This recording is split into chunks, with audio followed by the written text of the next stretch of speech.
Hey everybody, Z Garcia here, and welcome back to Best of the Month, where a few of us are going to tell you about some favorite new to us games that we played over December 2017. Happy New Year, by the way, and why we liked those games so much. So here we go. I'm going to kick it off with my pick for the Best of the Month, and that is Santa Maria.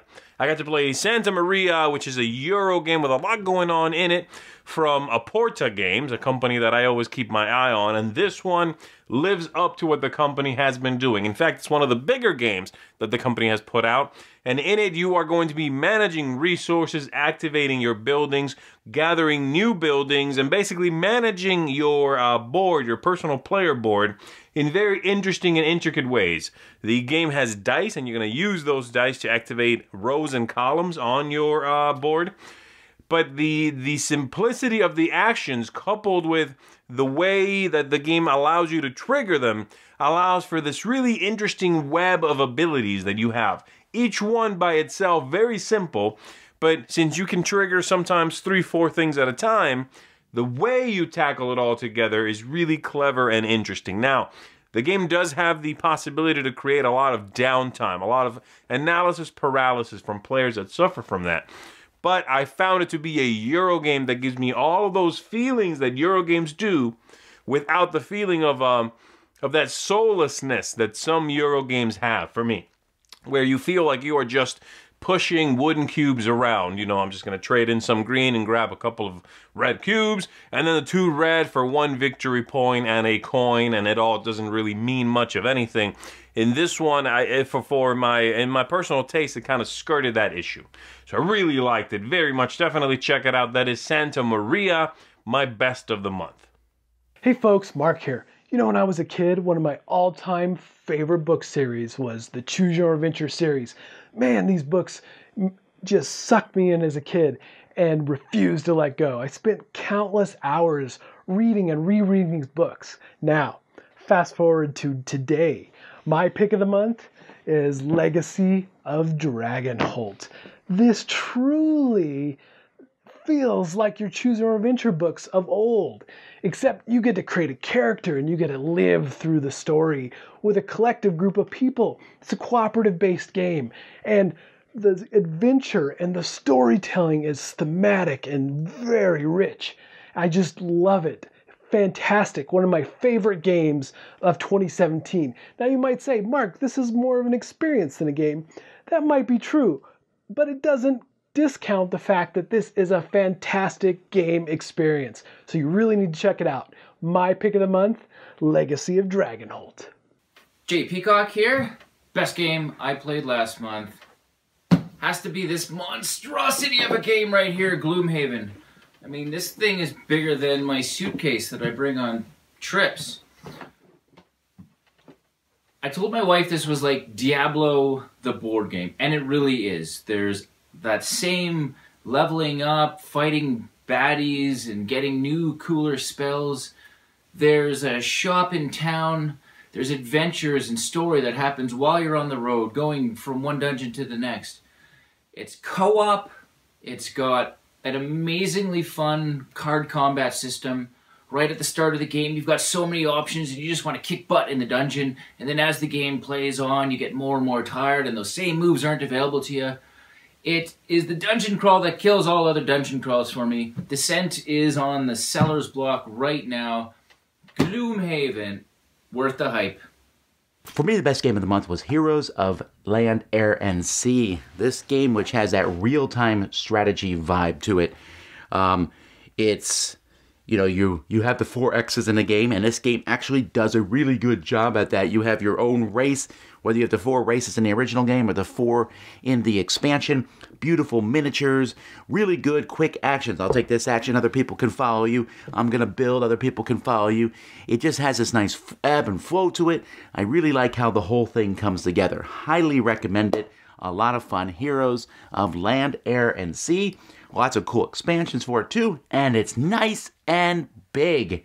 Sometimes bigger is better, and in this case, I think that's definitely true. And my game for the month of December is Hot Shots, designed by Justin DeWitt and published by Fireside Games. Now, this is a wildfire fighting game in which you're trying to put out a forest fire before it scorches it all down. Now, the reason why I like this game is because it's very, very easy to teach. Now, this game has replaced a lot of gateway games for me. But one thing is that it's very difficult to win the game. Well, my pick for the month of December is Hot Shots. Check it out. Hey folks, best of the month, and for me that game was almost Doctor Who Time of the Daleks because I really enjoyed it. However, then I got my hands on Charterstone, and that game quickly rose to my most played and most enjoyed game last month. I especially enjoyed when the...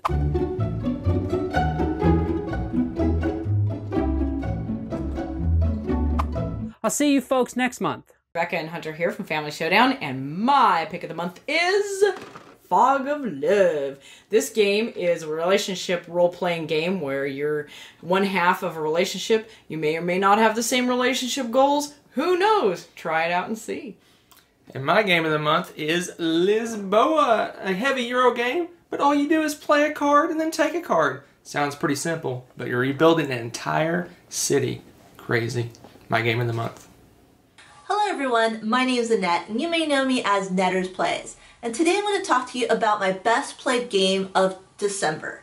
And that is Gents, or Gents, or Gentes. I don't know how to say it, but it's one of the best games I played. The reason for it is because it not only is a board game, but it also relies a lot of card play in the game too. These cards are very important for the game. The synergy between them is what makes the game great. Because you're collecting these cards, you're offering special bonuses if they work along with other cards during the game. And also they give you special bonuses at the end of the game too, so you're constantly scoring a lot of points. The game is not based off of the cards alone. It's also based on the actions that you take on the board. You take these actions like making buildings or collecting different types of workers and growing your population. You take these actions, you place them on your own player board. However, you also take the time needed to construct or collect or improve your population. That's what I really like about this game because time comes into effect. I love it when games actually use time as an element of space. So the more you construct these huge buildings and take these big actions, well, the more time it's going to take to actually do that, and can take up more of your spaces, therefore you're completing less actions throughout the game. There's also a balancing act between different types of population growth with different characters. So I just really love this game because it's a balancing act with cards, synergy, and also the actions with time element incorporated in it too. So there's a lot to love in this game, and that's why I really like Gents, or Gents, or Gentes, whatever it's called. I really love this game. It's Rick Haney from Epic Gaming Night, and my best of the month is the Fallout board game. I'm a huge fan of the video game series, the whole sandbox and running around. The board game is an awesome implementation of that, and the main thing I love about this are the different quest cards that's like a branching story. You have side quests that help get you things so you can get victory points, and then you have like the main quest where you're trying to make the different faction that you're working with, depending on the scenario, go up and down. There's tons of story in this game, and it follows different Fallout storylines, which is really cool, and it's cool to see the different places on the board that you see in the video games and fight off those monsters as your different wastelanders running around trying to upgrade your special and rolling your VATS dice to do skill tests and take out enemies. It's totally a blast. The in-game scoring is kind of wonky and up in the air, so if you are focusing on trying to like win the game, you might get the rug pulled out from under you as someone else gets more points like real quick. So it's an interesting game in that aspect, but I loved the theme enough to push past that, so that's why I really enjoyed the Fallout board game, and it's my best of the month. And that's going to do it for us, everybody. A big thanks to all the contributors, of course, and thank you for tuning in. We hope to see you again in another month for the best games we're going to be playing in January 2018. We'll see you then. Thanks so much for watching the Dice Tower videos. Find more great videos and reviews, as well as our top-rated audio podcast at Dicetower.com. The Dice Tower is sponsored by Cool Stuff Games.